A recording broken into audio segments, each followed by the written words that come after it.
આકાશવાણી ભુજ પ્રસ્તુત છે અખબારોની હેડલાઇન્સનો કાર્યક્રમ હેવર. નમસ્કાર, હું ચિત્રા ચૌધરી. કચ્છ મિત્રના પહેલા પાને 8 કોલમની હેડલાઇન છે: પુરી જગન્નાથ યાત્રા બાદ ભાગ દોડમાં 3 મોત. નંદીઘોષ રથના દર્શન માટે ભક્તોની હોડ. મુખ્યમંત્રી માજીએ માફી માંગી, 50 ઘાયલ. કલેક્ટર અને પોલીસ વડાની બદલી. ડીસીપી અને કમાન્ડન્ટ ફરજ મોકૂફ. કચ્છ મિત્રના પહેલા પાને એક અન્ય હેડલાઇનમાં: કાલથી આધાર કાર્ડ નહીં હોય તો પાન કાર્ડ બની શકશે નહીં. 31 ડિસેમ્બર સુધી આધાર સાથે લિંક નહીં કરાય તો નવા વર્ષથી પાન બંધ થઈ જશે. કચ્છ મિત્રના પહેલા પાને ચોમાસાના સમાચાર. દેશભરમાં એક સપ્તાહ વહેલું છવાયું ચોમાસું. દિલ્હીથી રાજસ્થાન સુધી વરસાદનું એલર્ટ. ઝારખંડ અને ઓરિસ્સામાં અતિભારે વરસાદની આગાહી.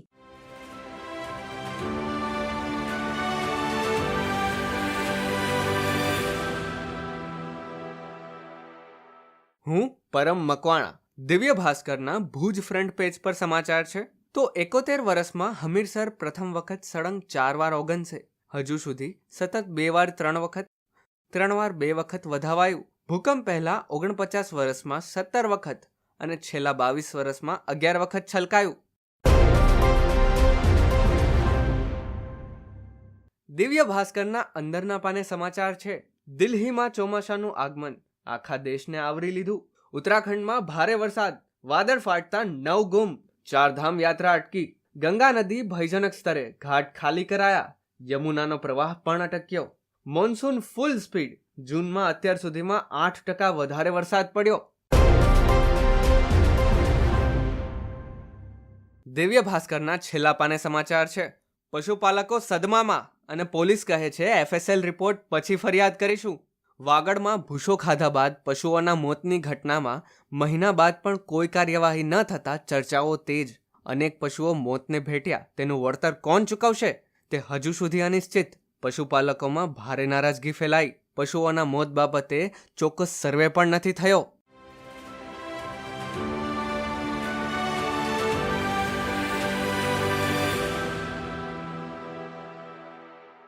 હું જયેશ રાવલ. ગુજરાત સમાચારના પહેલા પાના પર વસ્તી ગણતરીના સમાચાર છે.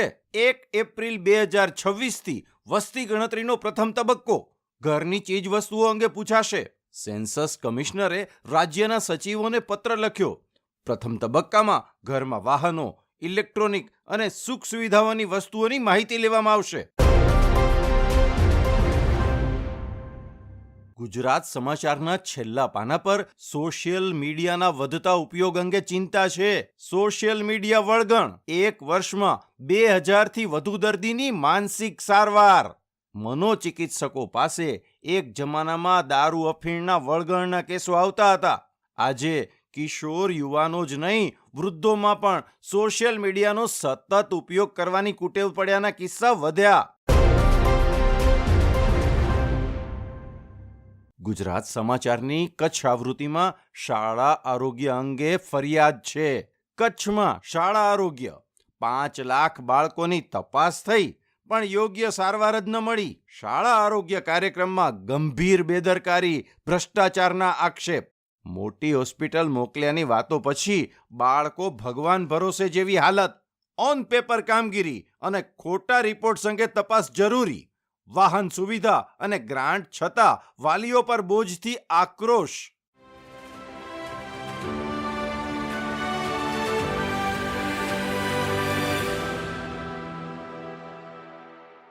હું ધર્મેન્દ્ર જોશી. સંદેશના છેલ્લા પાના પર હેડલાઇન્સ છે કે સુપ્રીમ કોર્ટના ન્યાયાધીશનું માંડવી બાર એસોસિએશન દ્વારા સન્માન. વિવિધ સંસ્થાઓ દ્વારા ન્યાયાધીશની સેવાઓને બિરદાવાઈ. પોતાની જન્મભૂમિમાં થતું સન્માન ખાસ હોય છે. નિલય અંજારિયા. અન્ય એક સમાચાર છે કે સામખિયાળી બ્રિજ પાસે 14,808 વિદેશી દારૂની બોટલો સાથેનું ટેન્કર ઝડપી લેવાયું. વાયા કચ્છ અન્ય જિલ્લામાં દારૂ સપ્લાયના કૌભાંડનો પર્દાફાશ. પૂર્વ કચ્છ એલસીબીએ રાજસ્થાની શખ્સ સાથે ₹1.8 કરોડનો મુદ્દામાલ કબજે કર્યો. વધુ એક સમાચાર છે કે સાનધ્રોના માલધારીએ ભાગિયા નસલની લાડકી ભેંસ ₹14 લાખમાં વેચી. શેરવોના 20 જેટલી ભેંસ ધરાવતા પશુપાલકે કર્યો રેકોર્ડ બ્રેક કિંમતમાં સોદો.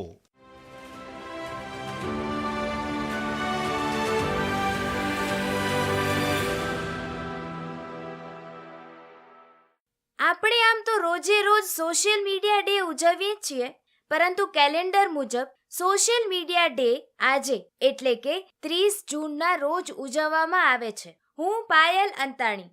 દિવ્ય ભાસ્કર લખે છે, 2000ની શરૂઆતની વાત છે.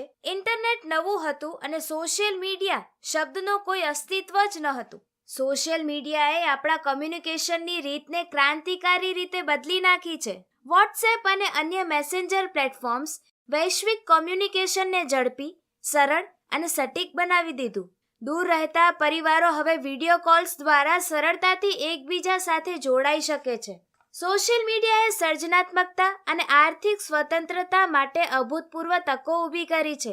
ઇન્સ્ટાગ્રામ રીલ્સ હવે બિઝનેસ માટેનું એક શક્તિશાળી માધ્યમ બની ગયું છે અને યુટ્યુબર અત્યારે હોટ ફેવરિટ કરિયર ઓપ્શનમાં છે. શરૂઆતમાં માત્ર શહેરો પૂરતું સીમિત મનાતું સોશિયલ મીડિયા આજે ભારતના ગામડાઓ સુધી પહોંચી ગયું છે. માત્ર પહોંચ્યું જ એટલું નહીં, પણ એક સાયલેન્ટ રિવોલ્યુશનનું કારણ પણ બન્યું છે.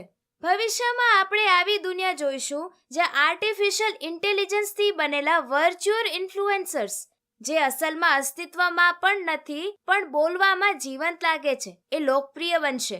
અત્યારે આપણા માટે સૌથી મોટો પડકાર એ છે કે આ પ્લેટફોર્મ્સનો સમજદારીપૂર્વક ઉપયોગ કરીએ. ડિજિટલ સાક્ષરતા કેળવવી જોઈએ, એટલે કે સાચું શું અને ખોટું શું તે પારખતા શીખવું પડશે. ખોટી માહિતીથી સાવચેત રહેવું અને આપણા માનસિક સ્વાસ્થ્યનું ધ્યાન પણ રાખવું અત્યંત જરૂરી છે.